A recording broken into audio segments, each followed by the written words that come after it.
So, yun. Ito po yung pag-uusapan natin. Welcome to Christ Life Assemblies. Hindi po yan. Yung pag-uusapan natin. Yung pag-uusapan natin ay tungkol sa faith. Living by faith yan, pero yung ipinapamuhay nating pananampalataya, anong uri siya? What is life-giving faith and why it matters?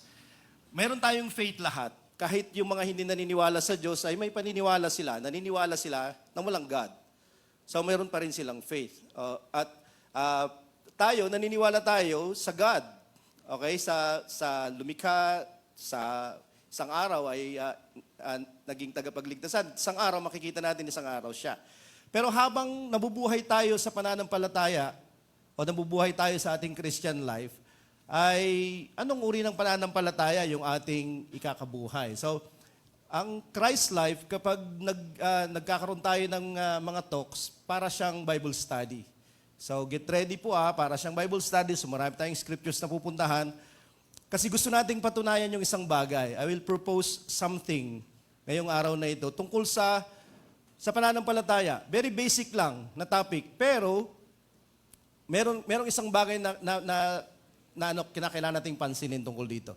Sa Ephesians 2 verse 8 to 9, sabi dito, at alam na natin ito, lalo na yung praise na, by grace you have been saved through faith. Sa pamamagitan ng biyaya, tayo naligtas sa pananampalataya. So, alam natin yan, pinag-uusapan natin palagi yung grace of God, di ba? Hindi natin plano, hindi natin gawain, siya yung nagplano, sinabi niya sa atin yung gagawin natin, kaya tayo maliligtas. Yung pananampalataya dito, yung faith dito, ang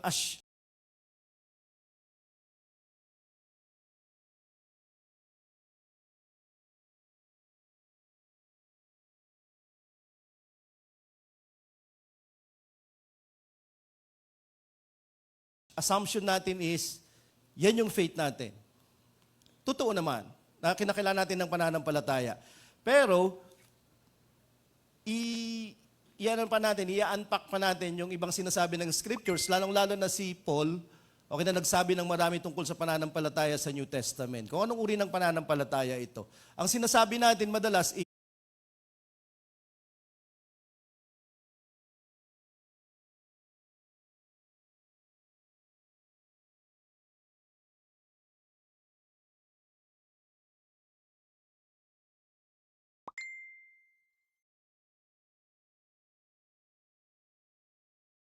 ito yung faith natin kay Jesus. Tama yun. Kinakailangan natin magkaroon ng faith kay Jesus. Yan yung pinaka-initial na kinakailangan natin gawin. Pero hindi yan yung complete at hindi yan yung lahat. At meron pang madami after that. Pero pag mabubuhay na tayo kay Christ, kapag tayo ay iniligtas niya at mabubuhay na tayo sa kaligtasan, anong uri ng pananampalataya yung dapat magkaroon tayo? Yun ba yung initial na meron tayo? O nagbabago ba yun? Meron bang iba pa na pananampalataya? So yan yung ating medyo mapangahas, na question. Meron ba bang pananampalataya after nung faith nating initial? Sa New Testament, kasi medyo tututok tayo sa New Testament, siguro meron lang isa, dalawang mga Old Testament verses natin. Pero sa New Testament, yung word na faith ay pistis. Okay, para sa nag-aakad dito sa academy natin. So yung word na pistis ay either faith yung ibig sabihin or faithfulness. At yung kanyang derivatives, yung faithful, galing dito sa word na yan. Okay, pistis. So, kapag nababasa natin yung faith, pwedeng isupplement natin yung word na faithfulness doon. Kaya lang, bakit ang nababasa natin ay pananampalataya instead of faithfulness? Or bakit faithfulness instead of faith? Kasi yung mga gumawa ng version ng Bible sa modernong lingwahe, tiningnan nila yung konteksto ng verse at sila yung nag-supplement yan. Okay, pero kapag titingnan natin yung word na ito, kasi ito yung ginamit ni Holy Spirit para magkaroon tayo ng Biblia ngayon, yung Greek, kung may pananampalataya ka, magiging matapat ka. Hindi ka pwedeng magiging matapat kay Lord kung wala kang pananampalataya. At ganoon din, kung matapat ka kasi may pananampalataya ka. Okay, ito ay, sabi nga nila, directly proportional. Sa John 3 verse 16, ito yung pinakasikat na verse. So, pinadala ni God yung kanyang bugtong na anak, wala nang iba pa at wala nang isa pa. Si Jesus lang yung nag-iisang anak ng Diyos. Okay, sa Panginoon. Tayo ay anak ng Panginoon Pero, hindi katulad ni Jesus. Kasi si Jesus ay God na nagkatawang tao. Tayo ay anak ng Panginoon kasi adopted tayo by the Holy Spirit. Yan yung theology ng Scriptures. Nung ipinadala si Jesus, sabi dito, ang respond natin dapat is to believe. And whoever believes in Him shall not perish, but have everlasting life. Magkakaroon ng eternal life. Tayong lahat ay mamamatay, okay? Kapag mayroong isang tao dito na hindi na mamatay, either alien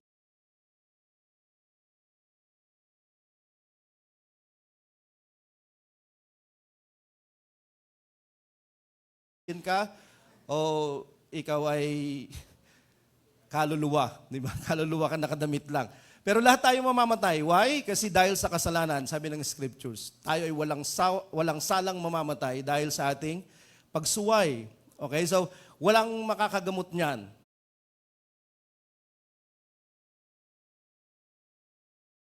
Tayong lahat ay nasa pila. Pero sabi dito, ito yung maganda, whoever believes kay Jesus, magkakaroon siya ng eternal life. Hindi lamang extension, it's another kind of life. Okay? Hindi lamang extension ng temporary na meron tayo, it's a new form of life. Okay? Eternal. So, kapag nandito tayo at naniniwala lang tayo sa mga pansamantalang mga bagay,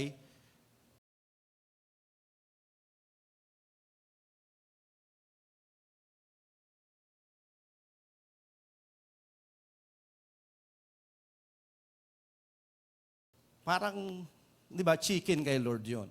Kasi temporary lang yung inaasahan mo sa Kanya eh. Kasi yung best na kaya niyang ibigay is eternal life. Pero ang mahalaga ay, tayo ay mananampalataya. Pisteo yan.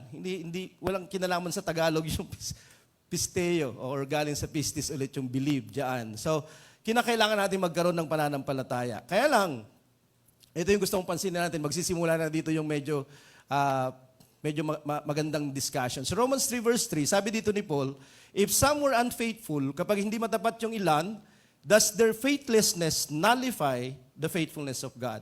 Winawalang kabuluhan ba ng di pananampalataya ng iba yung katapatan ng Diyos? So hindi lamang tayo mananampalataya o matapat sa Panginoon para magkaroon tayo ng kaligtasan, God has to be faithful also. Dapat meron din siyang faithfulness.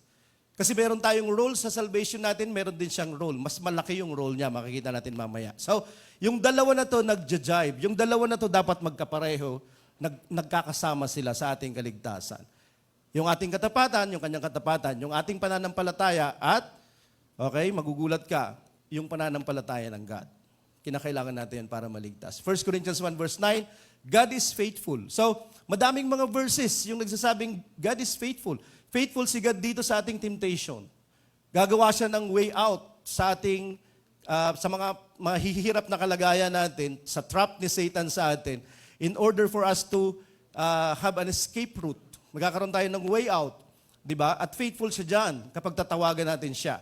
Okay, yan yung kanyang faithfulness. 2 Thessalonians 3 verse 3. The Lord is faithful, He will establish you and guard you against the evil one.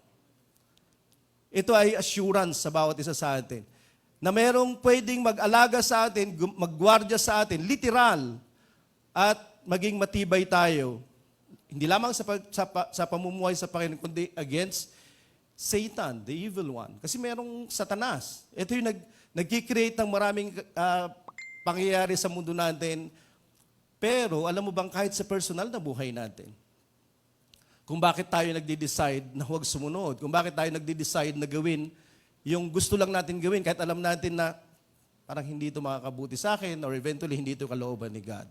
So may kinalaman si Satan. Pero the Lord will help us against Satan. 2 Timothy 2 verse 13. Sabi niya, kahit wala tayong pananampalataya, siya pa din ay faithful. Para anytime na tayo ay bumalik sa Kanya, God is faithful to listen to you, to answer you, to save you if you need salvation. Ito yung pwede nating asahan sa Kanya. He remains faithful. He cannot deny Himself. Hindi siya pwedeng maging hindi faithful. So, dahil faithful yung Panginoon, merong kapararakan yung maniwala sa Kanya. Merong kapararakan na dumipende sa Kanya, magtiwala sa Kanya. Kasi, anong kapararakan yung magtitiwala ka, tapos wala ka na mga asahan? Kasi hindi matapat. Diba? So, ito yung assurance sa ating lahat. Kung ikaw ay searching, God is faithful. Hindi ka pa believing, pero faithful na siya.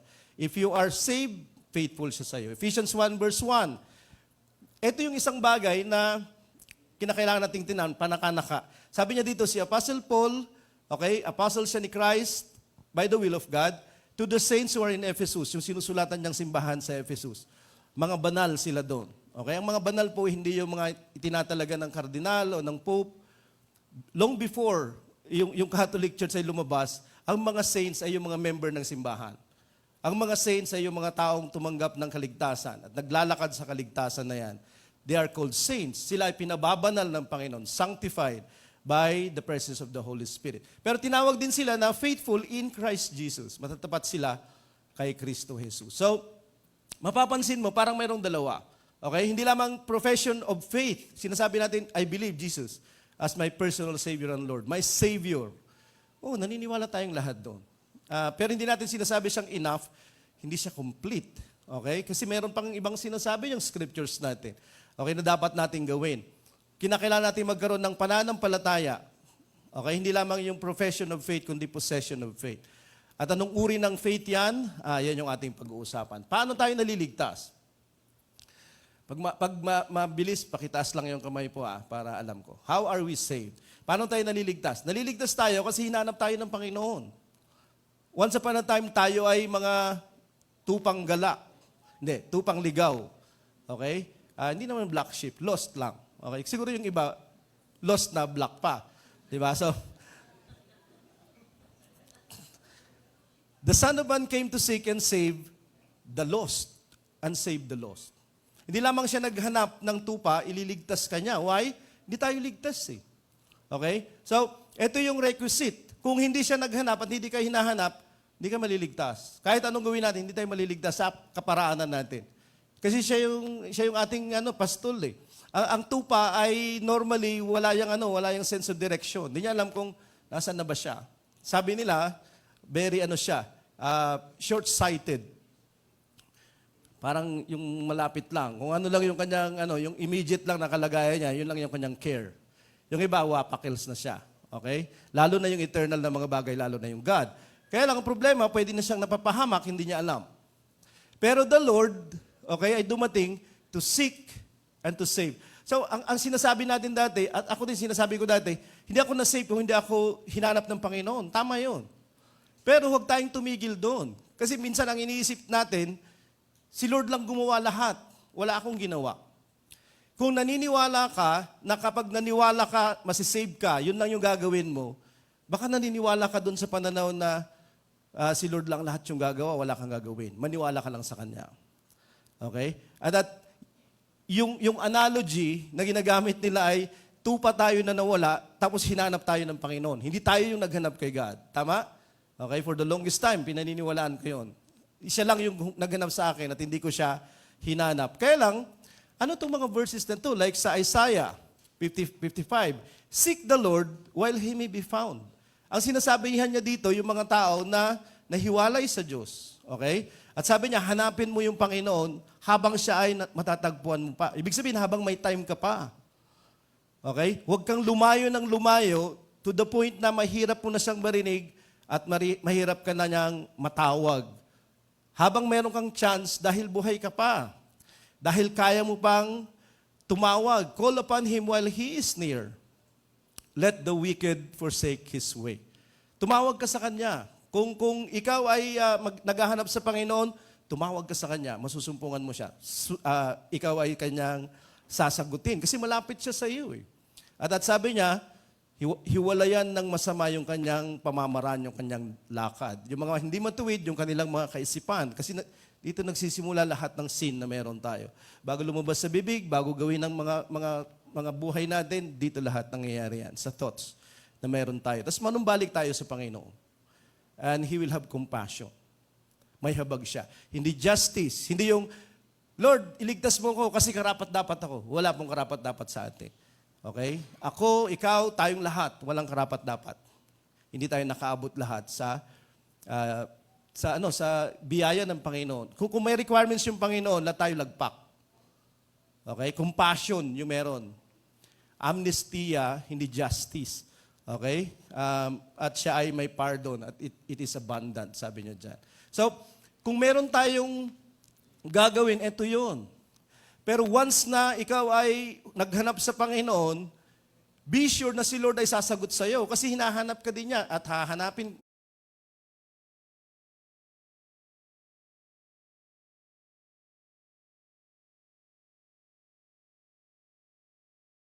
mo din siya. Pero kapag nag-decide ka na, wala nang balikan. There's no turning back. Dapat, kasi niloloko mo lang yung sarili mo. Kapag nakukonsensya ka, kapag kung ano-ano yung nangyayari sa'yo, tapos sinisip mo, maybe because wala ako kay God o si God wala sa buhay ko. Pero kung gusto mo na yung God, dire-diretso na. Ang nagnanais lang na maging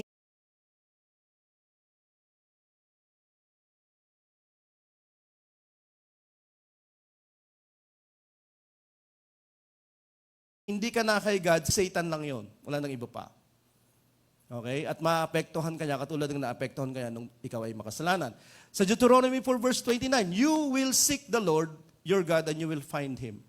Hindi siya mahirap hanapin si Lord. Kasi siya ay omnipresent. Siya ay nasa lahat ng lugar. Okay? So, alam niya ikaw, kilala ka niya, at alam niya yung mga pangangailangan mo.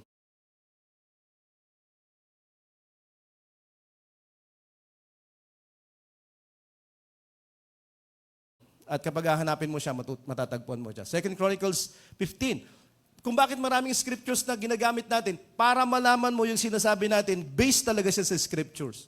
Hindi natin gawa-gawa lang. Sabi niya dito, if you seek Him, di ba, He will be found by you. So, ibig sabihin, hindi naghahanap yung mga tao. Or, they've heard something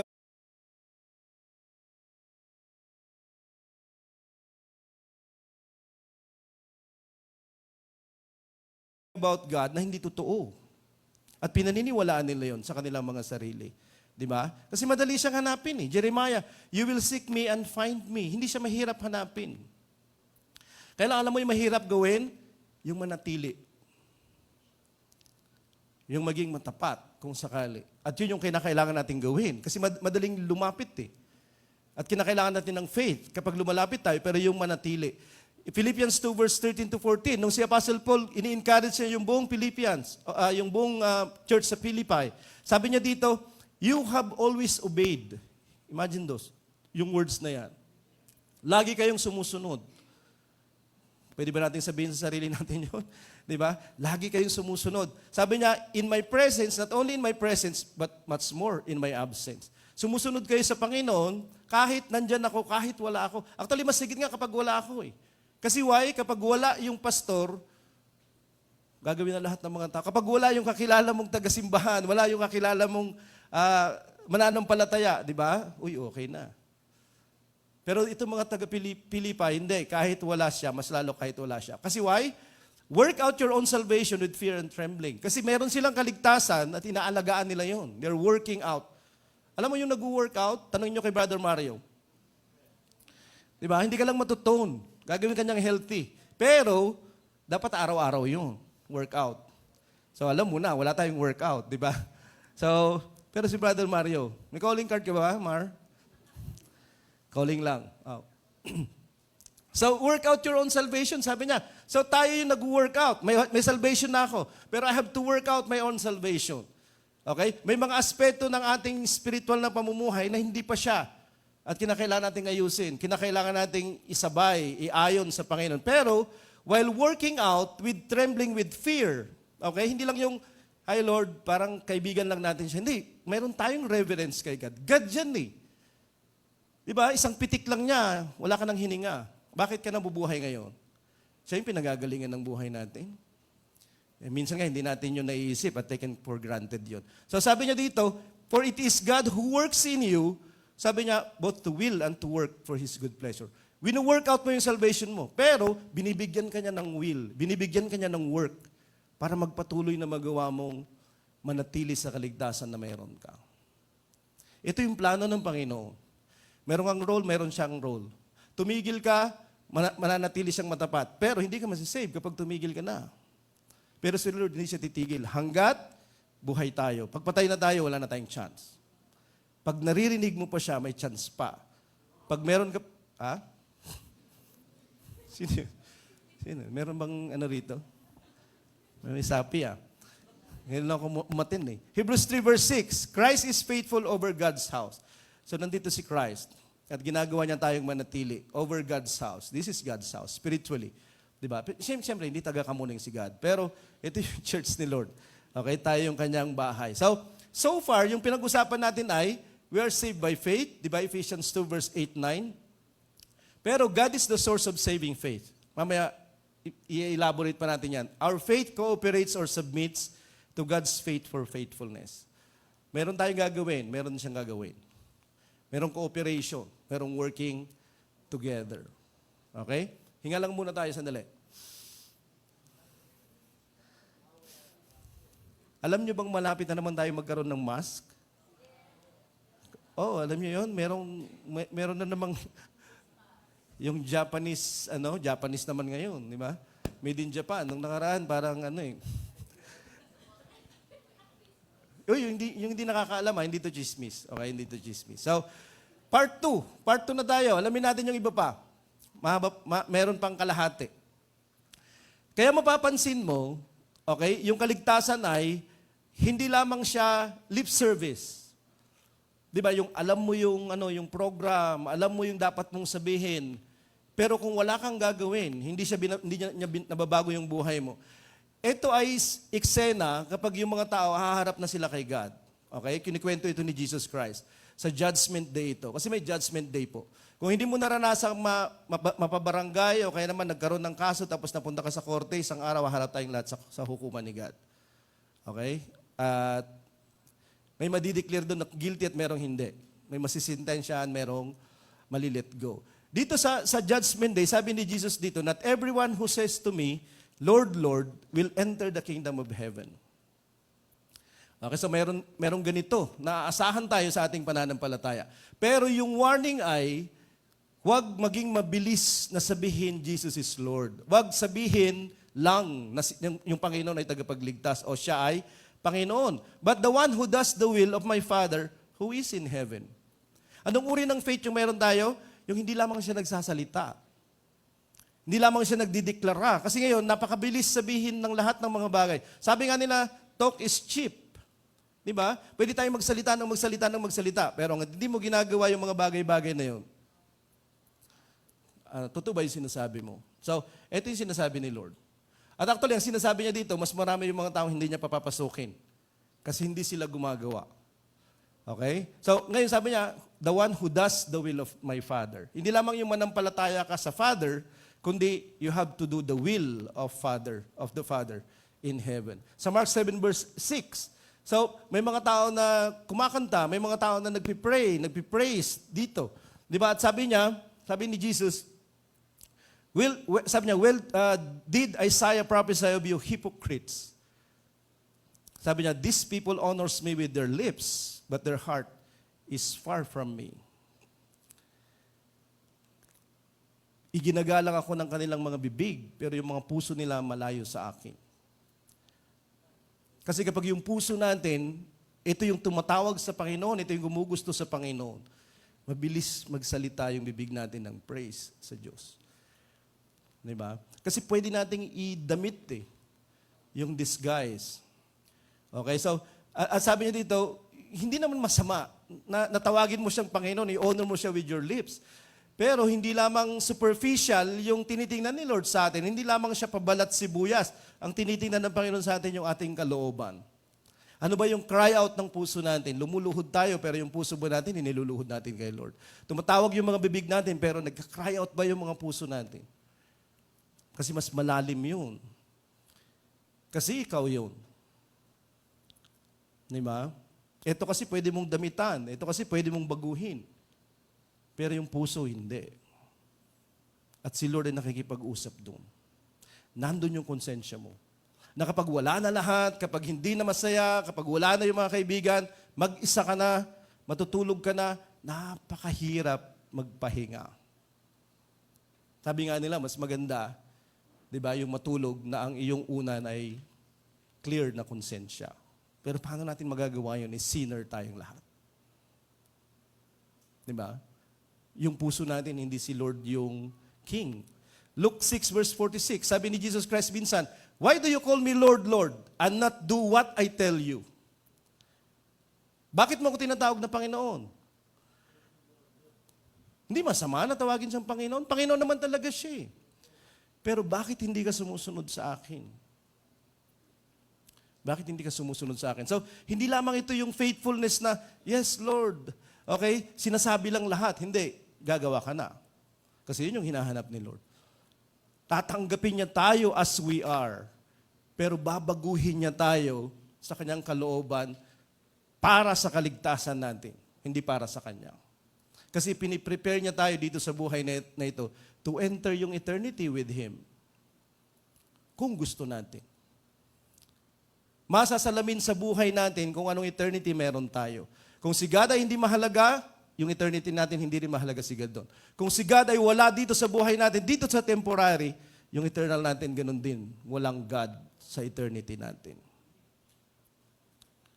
At hindi matapat ang tao.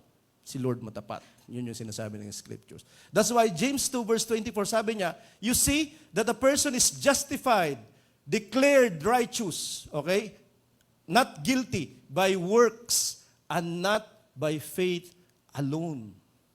So, faith kailangan natin. Yes, faithfulness to God kailangan natin. Pero kinakailangan natin maging faithful. Magpatuloy tayong gumawa. Magpatuloy tayo sa pamumuhay na gusto ng Panginoon. Lahat po tayo guilty. Lahat po tayo nagkasala tayong lahat.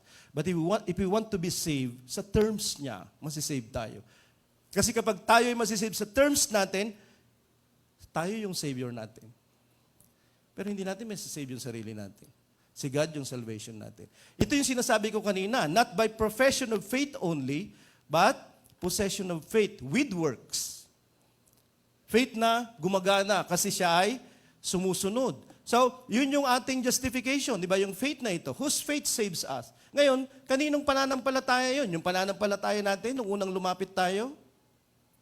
Kasi nakita natin yung mga sarili natin na kulang, nakita natin yung sarili nating empty, nakita natin yung sarili nating kawawa, yung nakita natin yung sarili nating kinakailangan ng maraming mga bagay. Kaya lalapit na tayo sa may faith tayo. Yun ba yung magpapanatili sa ating ligtas sa atin? Whose faith saves us? Romans 1 verse 16 to 17. Sabi ni Paul dito, I am not ashamed of the gospel. Okay, so huwag tayong mapahiya, huwag tayong mahiya na ipangaral yung ebanghelyo. Kailangan ng lahat ng tao. Okay, yung kaligtasan. For it is the power of God for salvation to everyone who believes. So, nandito ulit yung ating parte. You have to believe the gospel. Diba? Jesus Christ came, He lived, He died. After 3 days, He rose again for you, for me. Hindi para sa kanyang sarili. So His coming, His living, His dying, His burial, His resurrection, para sa ating lahat, hindi para sa Kanya. He was our substitute. Tayo dapat yung namamatay doon. Tayo dapat yung humihiwalay sa God. My God, why hast thou forsaken me? Sabi ni Jesus Christ. At yun yung eternal hell. Hihiwalayan tayo ng Diyos. Diba? Yun yung eternal hell. Pero, ang mabuting balita ay, ginawa na lahat ni Jesus Christ. Yung dirty job, kung sakali. Okay? Para yung salvation ay maligtas yung bawat isang mananampalataya. Kung walang pananampalataya, wala. To the Jew first and then to the Greeks or to everyone. Yan yung ibig sabihin niyan. Okay? So, for in the righteousness of God, sa katwiran ng Diyos, pansinin mo, hindi natin katwiran, righteousness of God. Okay, yung dala ng gospel. Kapag naniwala tayo sa gospel, matatanggap natin yung katwiran ni God. Bakit yung katwiran ni God, righteousness of God? Kasi wala tayong righteousness enough para tanggapin tayo ng Panginoon. Merong righteousness na nire-require si God. At revealed dito doon sa gospel. Ano yung gospel?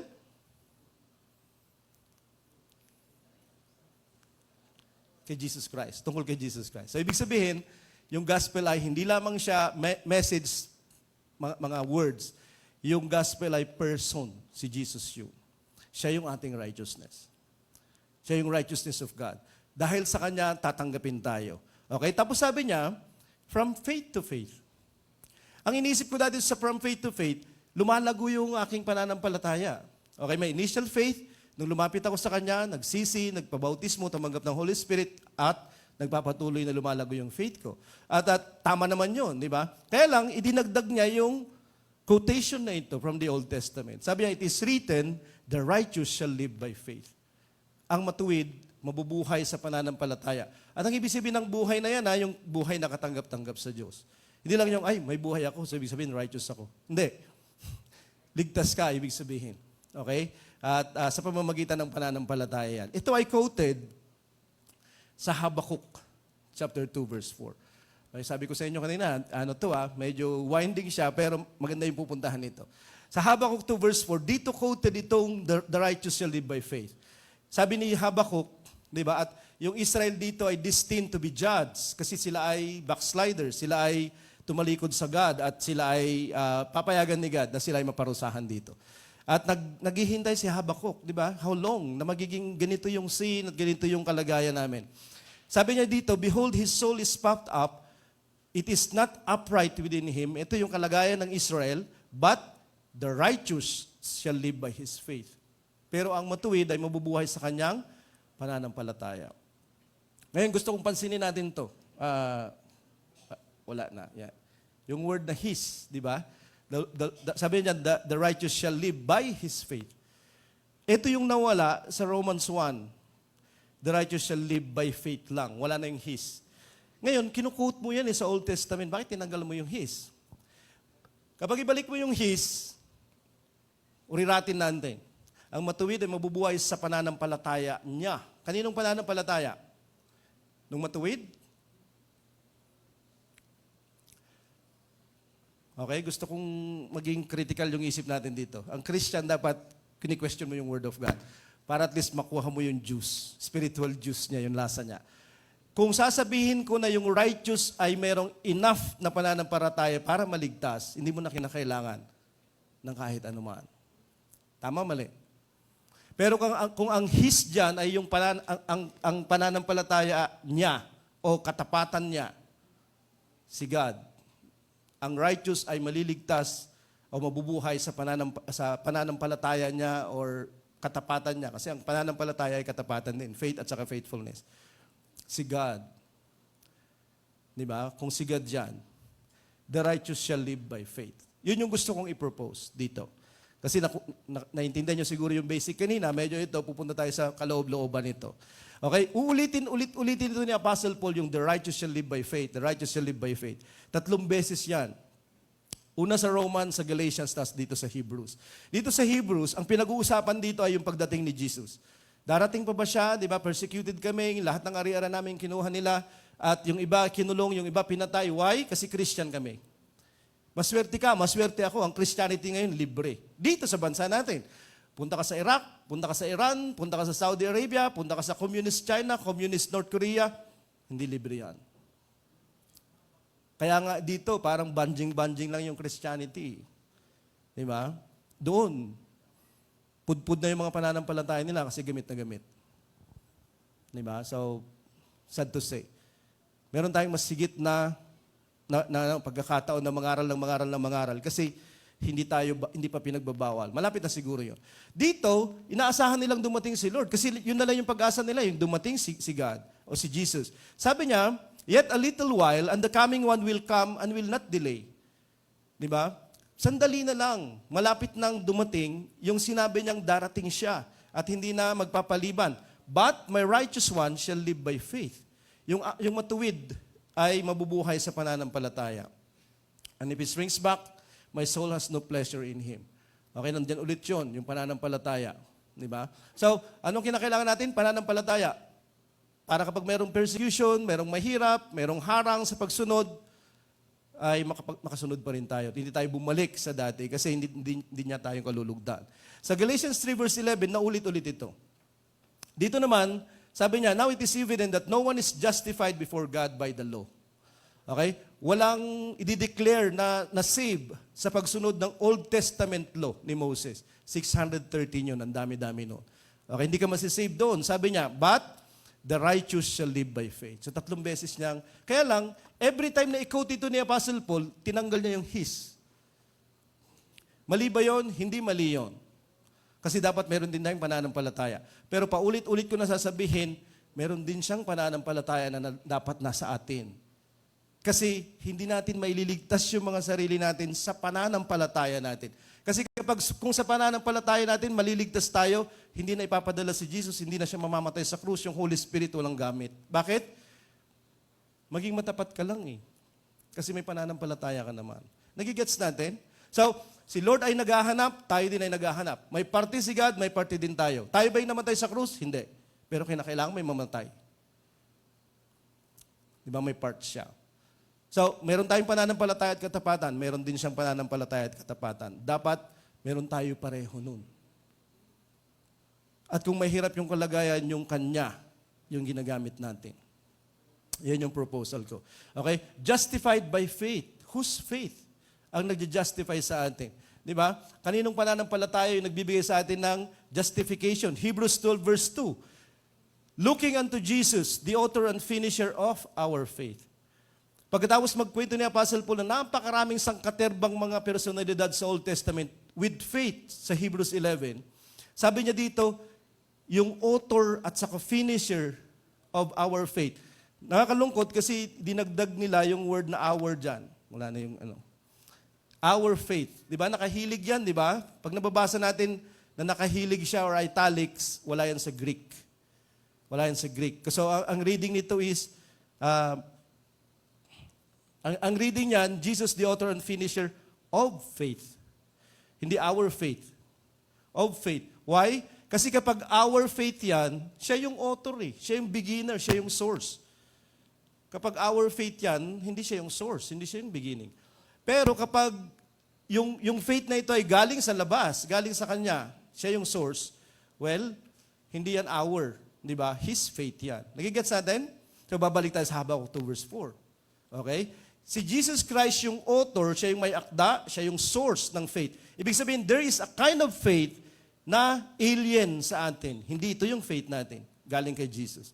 At ito yung faith na gagawin tayo na mag-endure. Sabi niyan sa sumunod na mga phrases, i-despise yung shame, yung kahihiyan, makakaya natin yon. At pwede tayo na magpatuloy at makatapos using the faith na nagagaling kay Jesus. Ngayon siguro medyo alam nyo na, di ba? Kapag save ka, dalawa yung buhay mo. May natural na buhay ka at meron kang spiritual na buhay. May pananampalataya yung pareho na yan. Okay? So, kaya nga, yung from faith to faith dyan, hindi yan yung faith ko initially, tapos lumalago lang siya. Hindi, baka faith ko initially, and then, pag magpapatuloy na ako, faith na ni Jesus Christ yung magpapatuloy para makapagpatuloy ako hanggat sa dulo. Kasi hindi ako yung nagliligtas, ang nagja-justify sa akin yung faith na yun. At hindi yung faith ko yung nagja-justify. Otherwise, hindi ko na kinakailangan si Jesus. Hindi ko na kinakailangan may mamatay para sa akin. So, merong faith from God. Okay? Romans 10 verse 17. Faith comes from hearing through the word of God. So, merong ganitong uri ng pananampalataya. Habang naririnig mo yung pananalita, yung word of God, pag ito'y napipreach, kapag ito'y binabasa, pinag-aaralan, merong isang uri ng pananampalataya na alien sa atin. Hindi ito galing sa atin na tumutubo sa atin dahil sa salita ni God. Okay? Yung mga taong hindi naniniwala kay God, maniniwala sila. Yung mga taong hindi naniniwala sa kakayahan ng God, maniniwala sila. John 6 verse 29, sabi ni Jesus Christ dito, talking about eternal life, this is the work of God that you believe in Him whom He sent. So, sabi niya, ito yung gawa ng Panginoon, ng Diyos. Ito yung gawain ng Diyos that you believe. Even our belief ay may kinalaman si God. Hindi lang ito galing sa atin. Kaya sabi nila, hindi, faith lang, walang works. Hindi, anong ibig sabihin nito? Si Jesus Christ ang sabi niya. Even your faith is the work of God para magkaroon ka ng eternal life. Kasi yan yung context nito. Verse 29. So 1 Corinthians 12, talking about the gifts of the Holy Spirit. Sabi niya, for to one is given faith by the same Spirit. Merong gift of faith. At ito hindi galing sa atin, galing sa Espiritu na ibinigay niya sa atin. Upang mag-work yung mga himala at wonders ng Panginoon. Pero ito ay alien sa atin, outside of us, from God, itong faith na to. Romans 5 verse 5, merong isang uri ng love na natatanggap natin kapag tinatanggap natin yung Holy Spirit. God's love, sabi niya, has been poured into our hearts through the Holy Spirit who has been given to us. Nung binigay sa atin yung Holy Spirit, kapag nabigyan ka na ng Holy Spirit, may mga katangian doon ng Diyos na tutubo sa atin. So yung love natin, pangungunahan na siya ng love ni God. Kasi mayroong God's love. Agape yan. Okay? Hindi yan yung ganun-ganun natin sa mga pictures o ganun-ganun natin sa mga love. Hindi ganun yan. Hindi siya feelings. Okay? It's a decision. Kahit hindi sila loving at unlovable. Kahit sinasaktan ka nila, mamahalin mo pa rin sila. Galatians 5 verse 22. Okay? The fruit of the Spirit is love. So, yung God's love ay fruit of the Spirit. Hindi tayo makakatanggap ng God's love without the Holy Spirit. At within the Holy Spirit, meron pang love, merong peace, merong joy, may patience, may kindness, may goodness. Hindi yung OMG yan kundi kabutihan. May kabutihan ka na, may kabaitan ka na, pero may kabutihan at kabaitan na nanggagaling sa Diyos. At kung wala kang Holy Spirit, hindi ito magiging bunga ng buhay mo. At faith. Merong faith na dadalhin ng Holy Spirit. Merong God's love, God's gentleness, may God's kindness, God's joy, at may God's faith na binibigay niya sa atin. At ang sabi dito ni Apostle Paul, dito sa chapter nito, walk in the Holy Spirit at magkakaroon ka ng mga ganitong bunga o ganitong katangian sa iyo. Yun yung dahilan kung bakit ang iniisip ko, yung faith para makapagpatuloy tayo sa kaligtasan natin. Yung faith para makita natin yung mga bundok lilipat. It could be a symbolism, it could be a proverb, or it could be a reality. Hindi faith natin. Kasi sinasabi ni Jesus Christ, kahit gabutin lang ng buto ng mustasa yung faith mo. Kasi bakit? Hindi mo faith yung magpapamove ng mountain. Siya yun. Nagigets natin? Okay? Ephesians 4 verse 5. Another evidence or honor. Another evidence, okay? Kinikwento dito ni Apostle Paul yung oneness ng simbahan. Oneness in faith, oneness in the Spirit, sabi niya, oneness ng God, etc. One Lord, one faith, one baptism. Ang sinasabi niya ay meron tayong ganito lahat na experience. Meron tayong one Lord, meron tayong one baptism. Pero yung faith ba, faith mo yon o isa lang din yun? Kasi kapag iisa lang yan, pare-pareho lang tayo ng faith.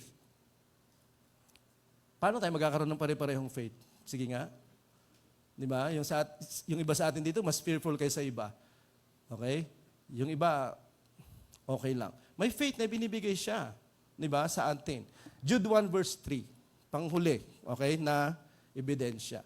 Sabi niya dito, gusto kong pagsalitaan yung tungkol sa salvation na tinanggap natin. Pero, I found it necessary to write appealing to you, sabi niya, to contend for the faith that was once for all delivered to the saints. Sabi niya, ipakipaglaban mo, ipagtanggol mo yung pananampalatayang dating ibinigay minsan sa mga banal. So may pananampalataya na binibigay sa mga banal. Hindi galing sa kanilang pananampalataya, ibinibigay sa kanila. Nagigets sa atin? At I believe, ito yung faith na magpapatuloy dapat para tayo ay makakaya sa lahat ng mga trials, makakaya sa lahat ng mga kalagayan hanggang sa makatapos tayo. Pero pwede tayong mag-revert dun sa faith na meron tayo nung una. At mahina yun. Katulad lang ng may buhay sa dating buhay natin, pwede tayong bumalik doon. Kapag ganito natin sa titingnan, nakikita natin na everything is God's. Jesus Christ yung malilift up, hindi tayo. Kinakailangan lang natin mag-cooperate at mag-humble down, magpa-submit sa Panginoon. So, katulad ng sinasabi niyo ulit dito, na ang justifier natin ay He, hindi it. Hindi yung faith natin. Sabi niya, so that He might be just and the justifier of the one who has faith in Jesus. Now look, tingnan natin dito kasi napakaganda niya. Ang justifier, ang nagbibigay sa atin ng katwiran para tanggapin tayo ng Diyos ay He, si Jesus yun. Pero kinakailangan natin magkaroon ng faith in Jesus. Kaya every time na babasahin mo siya, yung mga mayroong ganyan, faith in Jesus, pag-isipan mo, baka faith of Jesus yung sinasabi niya dito, hindi faith in Jesus. For example, itong verse na to, Romans 3:21-22. I am treating you as disciples. Ang disciples, natututo siya by learning. Kapag pumunta tayo sa simbahan at ang matututunan lang natin ay pagkanta, mabuti yun. Prayer, fellowship, mabuti yun. Pero we have to know the Word of God para yung faith natin maging maunlad at maging matibay. Sabi dito, the righteousness of God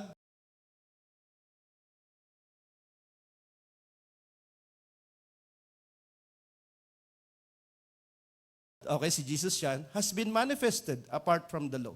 Hindi yung pagsunod sa law ni Moses, si Jesus Christ yung nagdala ng righteousness. Sabi niya dito, the righteousness of God through faith in Jesus Christ for all who believe, for there is no distinction. Itong word na in dyan, faith in Jesus Christ, yung word na in, puntahan mo yung Greek,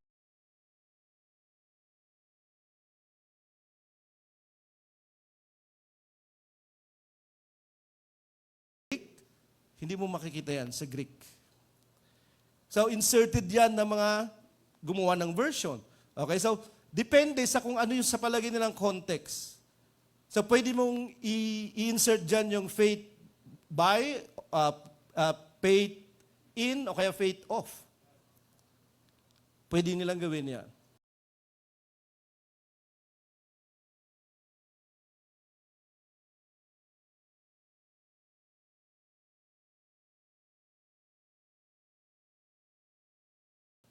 Depende sa context kung sakali. So, the righteousness of God through faith in Jesus Christ. Pwede naman yon. Kaya lang ang problema, ang ibig sabihin nun, faith in Jesus, pananampalataya kay Jesus. Kaya lang biglang sabi niya, for all who believe. Para sa lahat ng mananampalataya. Nakita niyo yung medyo issue doon? Redundant siya eh. Kasi bakit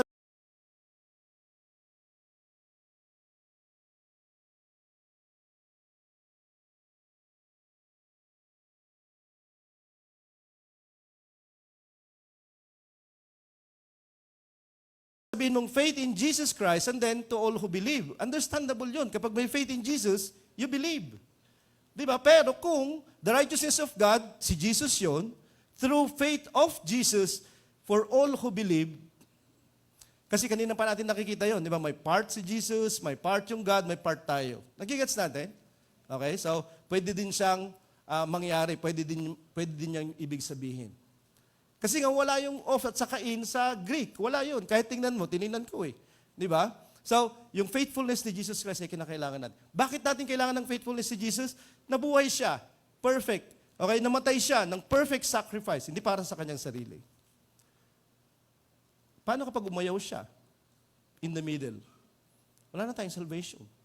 Kahit ipinadala siya, pag hindi siya namatay, walang sacrifice para sa kasalanan.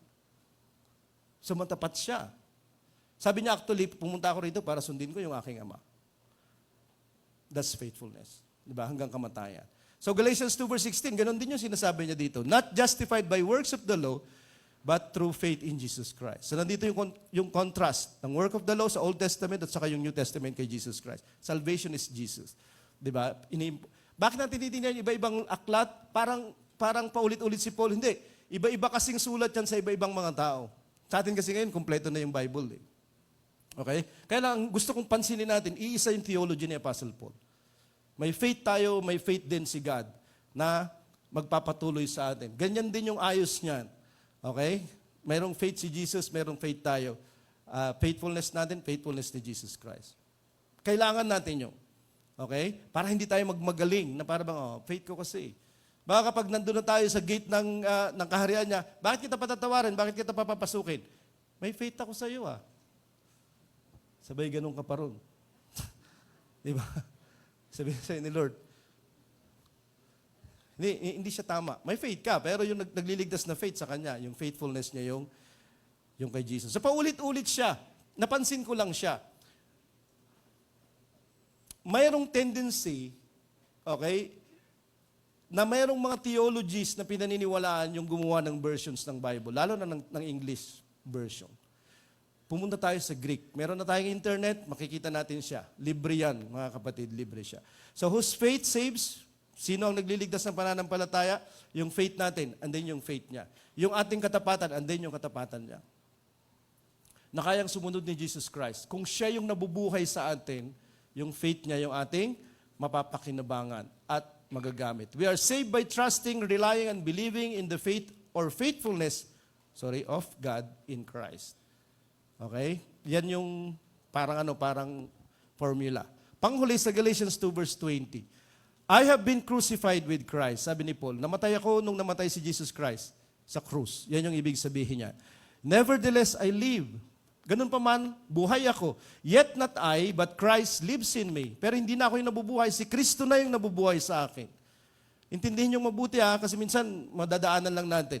And the life which I now live in the flesh, I live by the faith of the Son of God. Inilagay ko yung of dyan kasi merong versions na nagsasabing of the Son of God, like King James, okay, Young's Translation version. Pero yung ibang mga modernong translation, faith in the Son of God yung nakalagay. At napakalaki po ng pagkakaiba ng in at saka of kapag yun ay ginamit mo. Okay? Pag sinabing, I live by the faith in the Son of God, dahil sa paniniwala mo sa anak ng Diyos. Okay? Pero kapag sinabi mong, ako ay nabubuhay ngayon sa pananampalataya ng anak ng Diyos of the Son of God, pananampalataya niya, hindi ko paniniwala. Nagigets natin?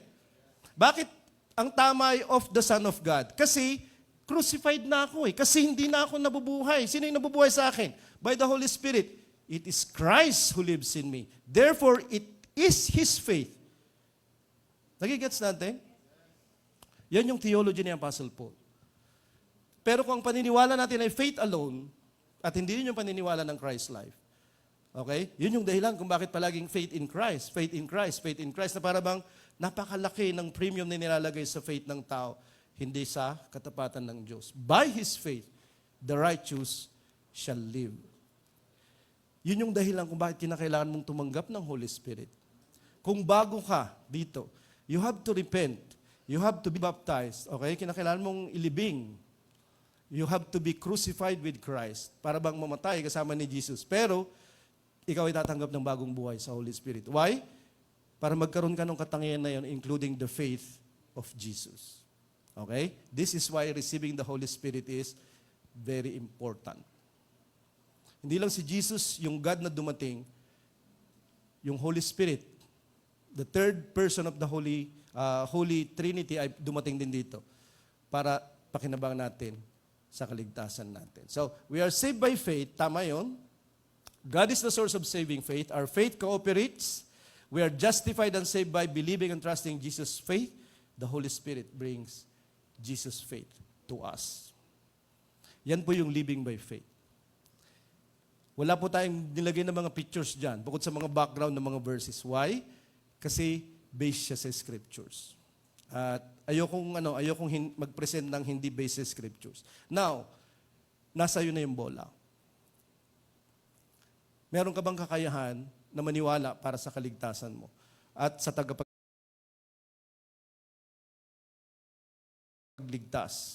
na si Jesus? If not, you can go your way, live your life as you live it, as you are living it now. Okay? Or, kung naghahanap ka ng better than what you have now, meron, available.